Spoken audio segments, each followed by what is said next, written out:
One of the things that kept me going back to the mountain region was going back to an original vision that I had, that the Ark of the Covenant was taken back to the mountain where it was built, and that would have been Sinai.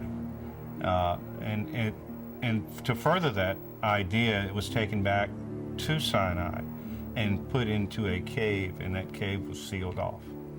One of the trips, we had located a site just above this so-called covenant site, where the stone pillars are, and the altar of Moses may be.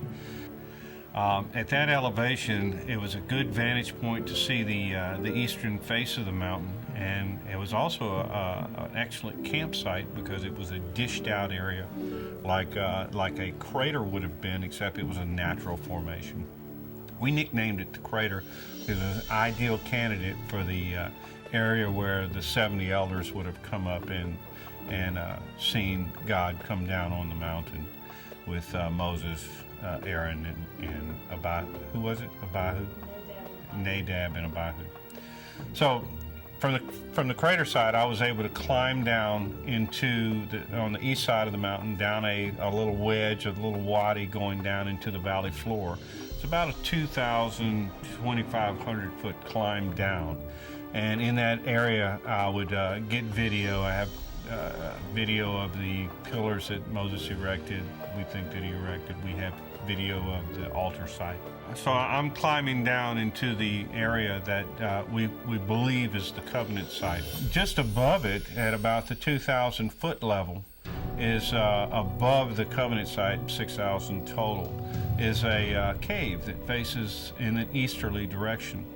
And I had done what I wanted to do in the covenant site area and decided I was going to make the climb up to the cave area and see if I could get in the cave. I didn't realize that it was going to be that difficult to get into the cave. I was struggling with the weight of the equipment that I had carried down, but I was unrelenting. I was going to get into the cave. It goes back to the original vision that brought me out to the original or the traditional site of Sinai in the first place. And that was that I had had a vision that the Ark of the Covenant was brought back to Sinai and that it was put in a cave. So all these things connected, and a cave in the front of the mountain was a real draw for me.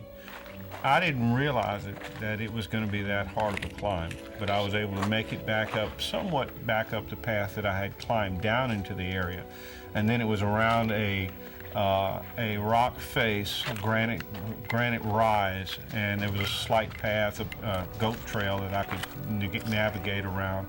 And I made it up to the elevation where the cave is, slightly above 6,500 feet, and was able to get into the entrance. Oh, this has been one grueling climb. No water. Forgot to bring the water, which was real stupid. But in any case, here's a cave. And what I found was I was really specifically going in the cave looking for a number of things. One of them was to see that if it had any blocks in it, any way that it may have appeared that it was had a room in the back of it. It was nothing of that kind of cave at all. I also looked for petroglyphs. I wanted to see if there was any writing on the walls inside of this cave. There was nothing there. The entrance was 15 feet high, about 15 feet wide, so it's a very large cave. I was able to walk right into the back of it, where it's a little rise in the elevation as you're walking into it, and then there's a flat deck in the back at about 10 feet and about 10 feet deep, where a person could bed down and have a pretty good environment for safety and weather conditions. An ideal cave, actually, for the story of Elijah when he comes back to Horeb, Sinai, the mountain of God, and he stays in a cave.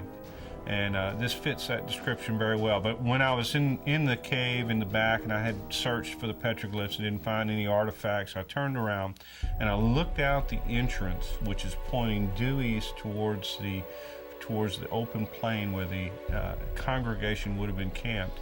And the view was awe-inspiring.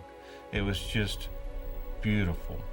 I could see the area several, maybe 3 miles across, a broad open plain where there could have been hundreds of thousands of tents and campers out there in that region. So it was an awesome experience for me to get into the cave, get the video and documentation there, and take some wonderful photographs. The area down in the valley that is the most heavily fenced and has the guard shack inside the fenced area, and at one time they did patrol and guard this area, there's a number of ruins there that represent several things, but one of them is the pillars, the white marble pillars that are out on a platform of chiseled marble, and a corral, looks like a bullpen style corral that would allow large animals to be brought up. If you study Exodus chapter 24, you'll see where Moses is talking about bringing large animals up for sacrifice. He's talking about building pillars that would, each one would represent one of the tribes of Israel.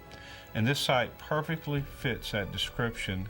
And in that erection of these things for a particular event to take place, and that event was the covenant that God made between Israel and himself. It was that marriage of the people with God, and that the elements that were there were part of that ceremony. And I can, in my mind, see the whole event taking place, and the sacrifice of the large animals and the collection of blood in basins, the pillars being erected, each one representing one of the tribes, and then the people coming up, and each group being blessed or sprinkled with the blood from the hyssop from the basins, and Moses dashing the blood against the altars and sprinkling the blood on the people.